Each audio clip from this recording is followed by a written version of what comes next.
Crazy crosswind action in La Vuelta Femenina Stage 3 today. One of probably the fastest road stage I've ever seen in women's cycling. Marianne Vos here with a strong team full of crosswinds herself, Dutch champ Rianne Marcus, Movistar also with Mackay, Lippert, Annemiek van Vleuten and Emma Norsgaard. But Trek Segafredo have got Spratt and Riolini without Ellen van Dijk here on maternity leave. Could Trek keep their two GC leaders who are small and perfectly suited to Covadonga on the weekend safe on this stage? We would find out almost as soon as live coverage started. But before that, I think it was already split apart. Movistar, full scented, aided by Marianne Vos, Jumbo Visma, SD Works joined in too. And I think people take Riolini pretty seriously. Her and Faulkner were off the back, miles behind. When coverage started, the first thing we saw was Annemiek van Vleuten sprinting to get back onto the Cabeza de Carrera. And I don't know if she was going back to the car to try to get bidons or food or what. She gets back in, see Vos on the radio too, asking for something or talking to the car. And we'll go through this group, which is hustling in a second. Second group has Persico in it, Towers British National Champion, a lot of the FDJ team as well. And then third group on the road at 90 seconds back, and they're doing 51 Ks an hour, is Spratt, is Riolini, is Trek Segafredo. So they got caught on the wrong side of a split. Spratt said afterwards she had a puncture with like 90 Ks to go at a bad moment.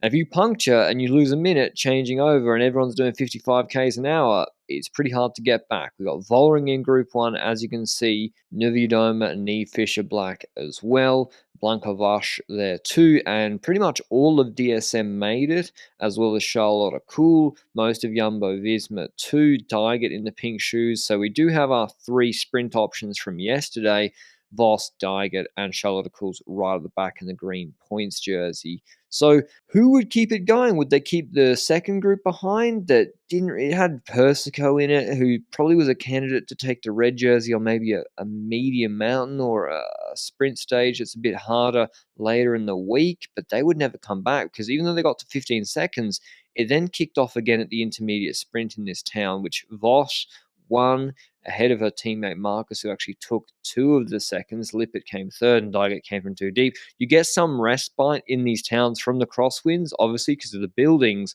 But then when you come out of them, and listen, these are small roads, this is not technical. I don't know why I said that. These are pretty straightforward roads. They're wide, they're open. You come out of it, everyone's in the gutter straight away. Blanca Vash dropped off the back, and even though it looks like a 25-meter gap or easy to bridge across, if you don't have people riding in front of you, you're not going to make it. Reusser, Dr. Marlon Reusser, speaking to Chloe Dygert, maybe talking about TT life, both good time trial riders, or how crazy the stage was. Because, 45 kilometer an hour average for this stage, nearly 46 an hour average. But coming into the sprint, Cole is there, tightening up the boots. Vos, she beat her yesterday pretty handily, although the Vos looked over her shoulder, which was a little bit strange. Dygert at the back of the echelon. It's still crosswinds here. Everyone's still going over 50 Ks an hour. Dygert's at the back. How much energy has she spent? Maybe, I doubt, as efficient in the bunch in these sort of stages as someone like Marianne Vos or Charlotte Kool, both from the Low Countries. And would Dygert try a flyer? She did that yesterday. She nearly won, went pretty close. Would she try a flyer? Would she be able to? Because DSM are keeping the pace pretty high. And it looked like Canyon Strand with Nuviodoma were coming out to do a lead-out. Problem is Dygert gets split off from her lead-out and kind of stays deeper in the bunch, seems to wait for the sprint or goes to find Marianne Vos's wheel, who's a little bit behind her at this point. So flyer doesn't come. Eventually Vos finds Charlotte Kool's wheel, and this is really interesting. When you see this, it's not that technical a finish, to be honest, just like yesterday, but there is a faster line to the finish because Kool is jumping to the left here.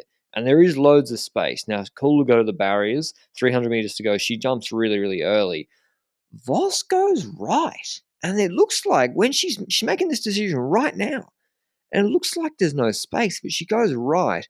And I guess Cole forced her hand to make it a long sprint when she jumps here. Maybe Cole thought this was the shorter line and jumps. And Dygert's on Charlotte Kool's wheel, and she's getting picked up and dragged too, but Vos just beats Cole straight up. I mean, they both didn't have draft for the equal amount of time, and Vos just destroys her in this stage. So just like Vibers and Cole went, one and back and forth in the UAE Tour and other races, Marianne Vos and Charlotte Kool also on equal footing, and Vos takes her revenge after Cole dusted her yesterday. It makes it 1-1. It's exactly the same podium. Dygert in third, just the first two spots reversed, and Marianne Vos extends her lead on GC. And this was, I would say, Vos had a little bit of a slow start to the year compared to, for someone of her, the GOAT, her spring classics that we're accustomed to. So big win for her. She was pumped up.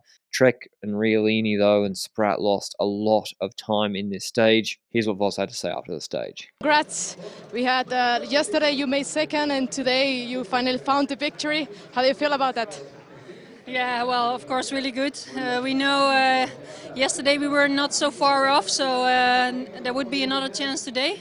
But to the Crosswinds, it was already quite a hard day to stay in a position and to be there. But yeah, I'm very, very thankful to my team and grateful that they brought me in this position, and I'm very happy I could finish it off in the final. In other news, Floortje Mackay brought her, I think it's a Labradoodle or a Cavoodle. I don't know. I got a Cavoodle, but even he doesn't look like a Cavoodle because he's too heavy to be one, but he's lean and in shape. But pretty cute dog. She was distracting SD Works with it. High IQ strats. More riders should do that. I think Pidcock will try that in the Tour de France with his Dachshund later in the year. But I hope you enjoyed the video, and I'll see you with Stage 4 recap tomorrow. Ciao.